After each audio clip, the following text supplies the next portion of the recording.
Assalamualaikum warahmatullahi wabarakatuh. Gimana kabarnya anak-anak? Sehat semua ya? Alhamdulillahirabbil alamin. Pada kesempatan kali ini kita bisa belajar bersama lagi. Namun pada pertemuan kali ini kita tidak bisa belajar secara tatap muka karena kakak kelas kalian sedang melaksanakan ujian. Jadi insya Allah pada pertemuan depannya kita akan belajar bersama lagi. Oke. Sebelum kita belajar ataupun kita mulai pembelajaran pada kesempatan kali ini, marilah kita berdoa membaca suratul Fatihah satu kali. Semoga apa yang kita pelajari bisa menjadikan ilmu yang barokah, ilmu yang manfaat. Liridhoillahi ta'ala wa li syafaati rasulillah. Al-Fatihah.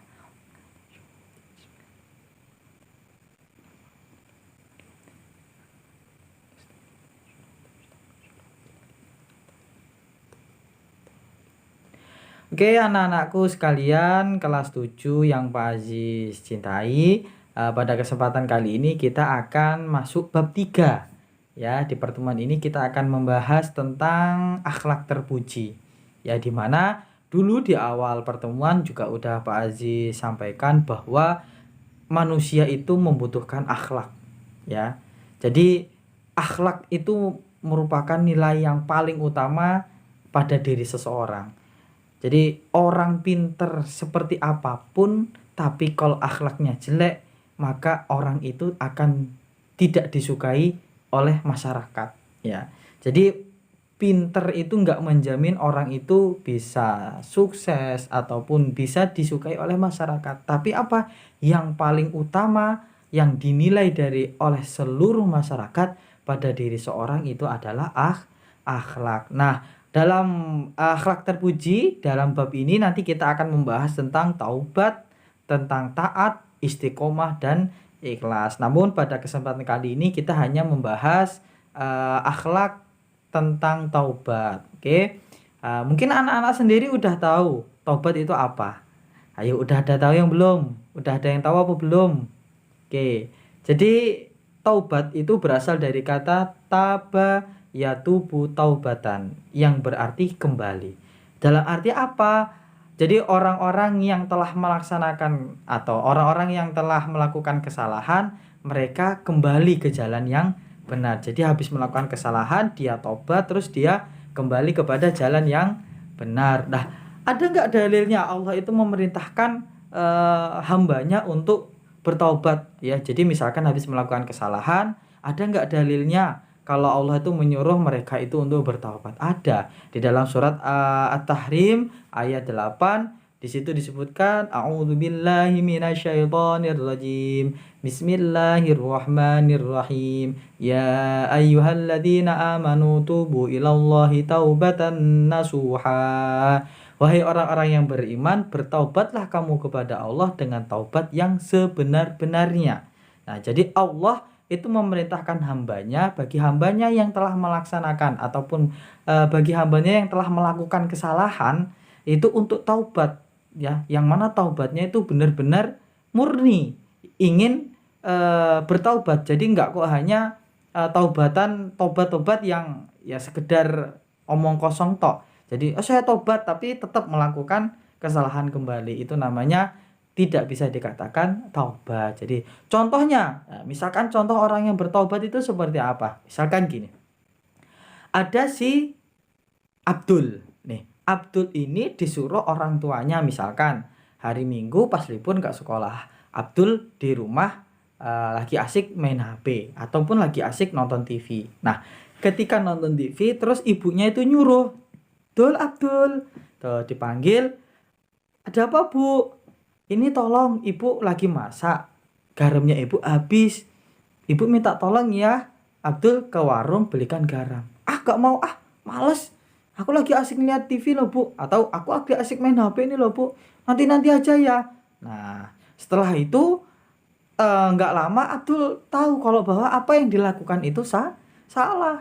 Ya kan, seharusnya kita kalau dipanggil orang tua langsung jawab. Ketika diminta tolong oleh orang tua untuk belikan apa, beli ini, beli itu, kita harus mau melakukannya. Jadi kalau diperintah langsung jalan, jangan ditunda-tunda nanti. Nah, Abdul tahu kalau apa yang dilakukan tadi itu salah. Akhirnya Abdul bertaubat ya. Terus dengan taubatan gimana? Abdul meminta maaf kepada kedua orang tuanya atau kepada ibunya yang nyuruh tadi. Jadi Abdul minta maaf sama ibunya.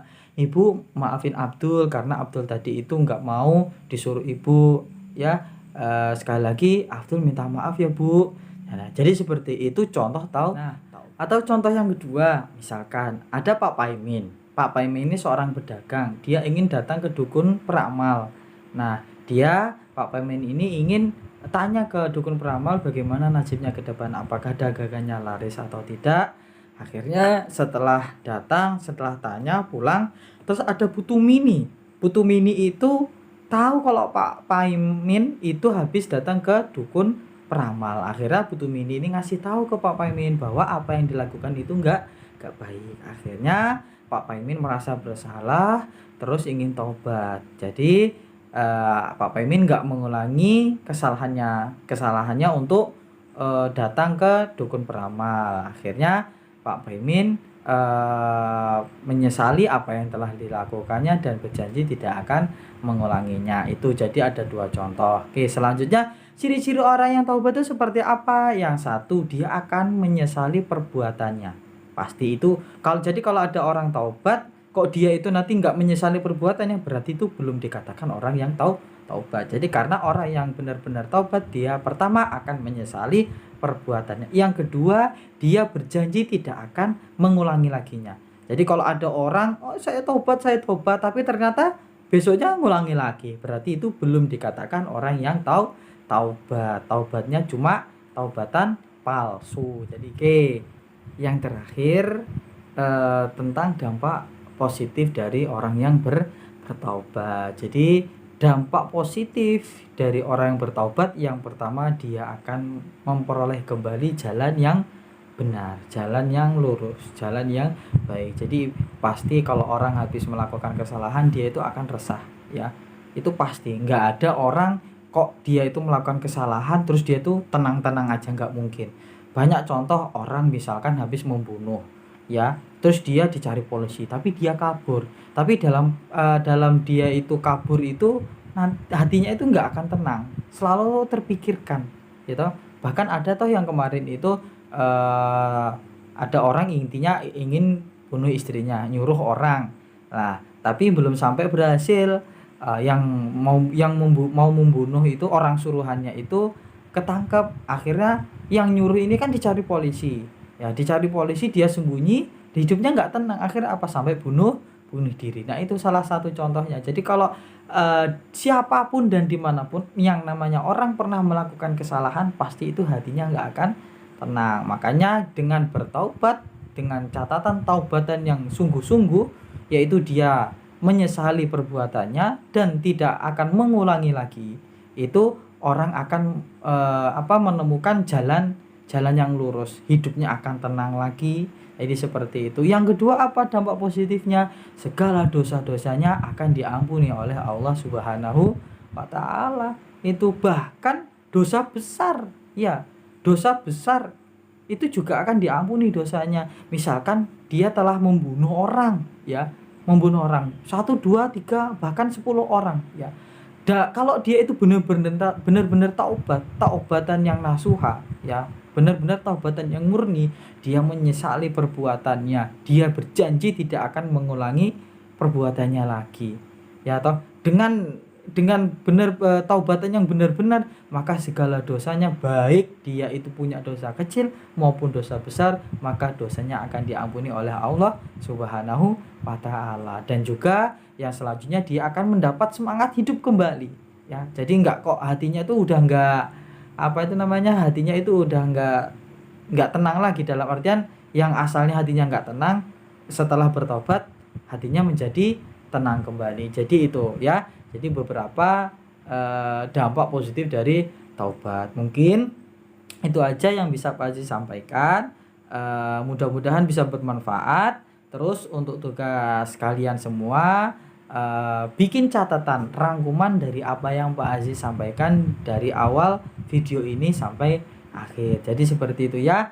Jadi dikumpulkan minggu depan. Sekali lagi tugasnya bikin rangkuman dari apa yang telah Pak Aziz sampaikan.